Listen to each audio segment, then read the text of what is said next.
स्वामी जी देखिए, एक सवाल का जवाब मुझे अभी भी नहीं मिला। वही सवाल ये है कि जब तक बबल सा पेट के बाहर नहीं आएगा तब तक पता नहीं चलेगा कि हर्निया है।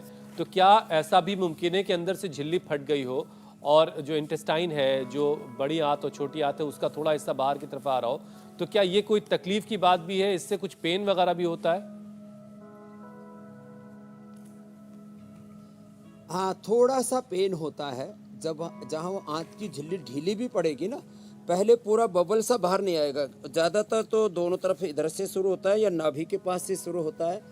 किसी को हाइटस हर्निया होता है तो यहाँ पर भी थोड़ा सा ऐसे फूल सा जाता है। तो जब बार बार आंतों में सूजन आए, जब पेट के ऊपरी सतह पर भी दर्द होने लगे, तो समझ लेना हर्निया की शुरुआत हो गई है।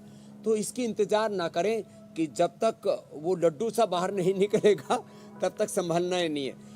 किसी को मैं तो कहता हूँ पेट में दर्द चाहे अंदरूनी हो या ये हमारी उसकी नेट के लेवल पर हो, आंतों की झिल्ली के लेवल पर, तो किसी भी स्तर पर पेट में दर्द भी शुरू होता है ना, तो तुरंत मंडूकासन, योग मुद्रासन शुरू कर दीजिए। अब इसके लिए सबसे अच्छे दो ही आसन हैं, मंडूकासन, योग मुद्रासन, और बैठ करके एक ये अर्धमत्स्येंद्रासन और वक्रासन, लेट के पवन मुक्तासन, इतना शुरू कर दे। और पेट में दर्द हो रहा है तो गैसर चूर्ण ले लें। ऐसे तो वैसे तो आंतों में सूजन है तो पुनर्नवारिष्ट, पुनर्नवादि मंडूर और पुनर्ग्रिट इसके लिए बहुत अच्छे। और पुनर्नवा का पौधा मैंने बताया था शुरुआत में ही, ये तो आंतों की सूजन का दुश्मन है। और फिर दूध के साथ 1 चम्मच गुलकंद ले लिया करें। मोटे अनाज की रोटी खाएं। गेहूं चावल के ऊपर चढ़ाई लोगों ने कर रखी है ना, तो हम रागी, जवार, बाजरा, और अब तो सीजन भी आ गया, अब बाजरे की रोटी और मक्खन के साथ, और मकई की रोटी सरसों के साग के साथ, और चौलाई की और सिंघाड़े की। सिंघाड़ा और चौलाई में लोग बहुत मिलावट करते हैं, आटे में भी मिलावट करते हैं लोग, क्योंकि सिंघाड़ा और चौलाई बहुत महंगे होते हैं और वो जो गेहूं है वो थोड़ा सस्ता होता है, वो आधे दाम में मिल जाता है। अब लोग अब बताओ, आटे में भी मिलावट करने लग गए। हल्दी में, केसर में, च्यवनप्राश में, शिलाजीत में, घी में, तेल में तो मिलावट करते ही थे, कपूर में वो तो हमने बताई। अब जो है हमारे राजस्थान में ये जो मोटे अनाज है ना, इनके हमारी बहन बैठी है, जय जिनेंद्र बहन जी, भाई साहब तो अब आ गए बहन जी की जगह। ठीक है, अब हमारे बच्चों को भी, क्योंकि हम तो यहाँ रोगियों को सभी तरह के आटे खिलाते हैं, तो ये देखो ऐसे ये 2 आसन बड़े जबरदस्त हैं। तो आज मेरे पीछे, अरे कितने सुंदर सुंदर गुलाब के फूल, सफेद सफेद। वैसे तो मैं भी गुलाब का ही फूल हूँ, क्योंकि पूज्य माता जी का नाम गुलाब देवी है, तो इधर गुलाब, फिर दूसरे और भी बहुत पुष्प खिले हैं जी। और कितनी सुंदर ये प्रकृति के नज़ारे हैं। और देखो ये पवन मुक्तासन ये कर ले तो जो है पेट भी खुश खुश रहेगा। ये पवन मुक्तासन करने से गैस भी नहीं बनेगी। और जो मैंने कहा ना, वो जो दर्द की शुरुआत होती है, जब रोग शुरुआत हो, वो जो है मुंह उठाने लगे, उसी समय फन उठाने लगे, उसी समय उसको कुचल दो। रोग जब शुरुआती दौर में ही हो, वहीं उसका खात्मा कर दो। जब थोड़ी खांसी शुरू हुई तभी स्वासारी क्वाथ पी लो ना, पूरा उसका निमोनिया होने के बाद, फिर दमा, साइकोडाइसिस, लंग फाइब्रोसिस होने के बाद में क्यों इलाज करते हो?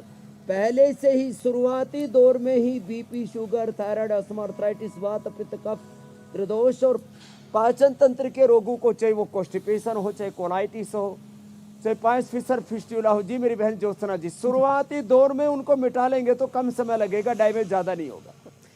हर्निया की पहचान कैसे करनी है, उससे अपने शरीर को कैसे बचाना है और दर्द से कैसे छुटकारा पाना है, वो आप बता रहे हैं। लेकिन स्वामी जी, हर्निया के लिए कहते हैं कि इसका इकलौता इलाज ऑपरेशन है। अगर आप ऑपरेशन की सलाह नहीं देते हैं तो इसके पीछे क्या लॉजिक है, और क्या बिना ऑपरेशन के भी हर्निया को ठीक किया जा सकता है? क्या उसमें स्टेजेस की कुछ कैटेगरी होती है? देखो, ये बात सही है कि जब ज़्यादा हर्निया हो जाए, ज़्यादा हाइड्रोसील हो जाए, तो हम यहाँ पतंजलि में भी शल्य चिकित्सा करते हैं। हमारे यहाँ शल्य तंत्र बोलते हैं उसको, सर्जरी को। तो हम शल्य चिकित्सा सर्जरी यहाँ पर भी करते हैं, हर्निया की, हाइड्रोसील की, पाइस फिशर फिस्टुला की, जनरल सर्जरी।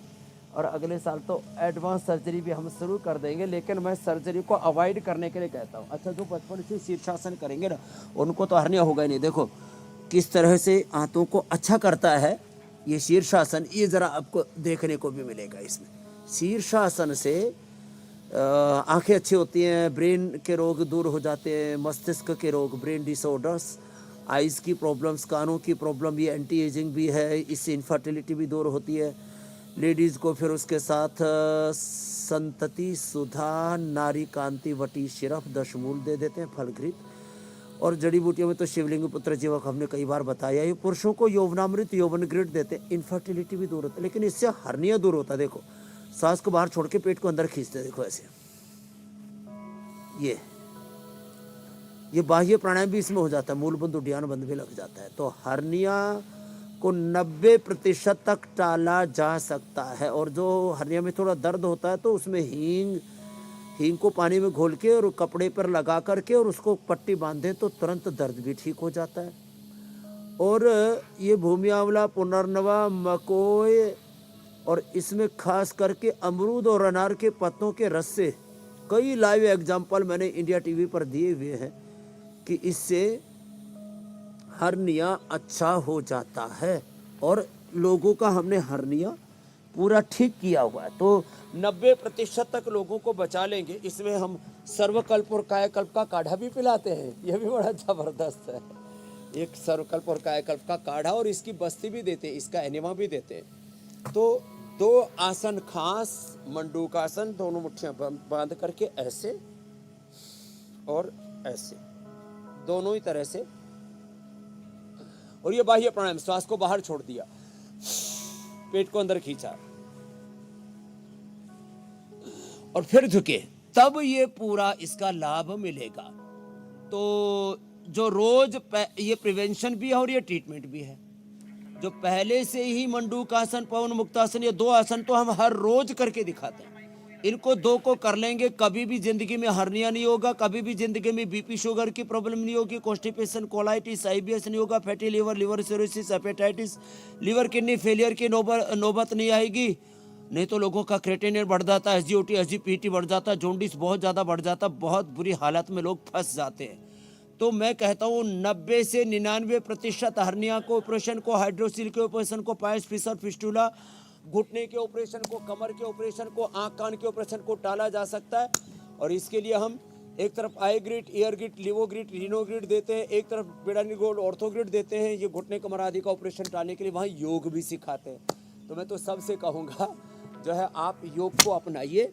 आप 90 से 99% गैर जरूरी ऑपरेशन, गैर जरूरी सर्जरी, गैर जरूरी दवा, इन सारे कुचक्र से बच जाएंगे और स्वास्थ्य में स्वावलंबी, आत्मनिर्भर बन जाएंगे। मेरे बहन ज्योत्सना जी, पूजा जी, हुसैन भाई।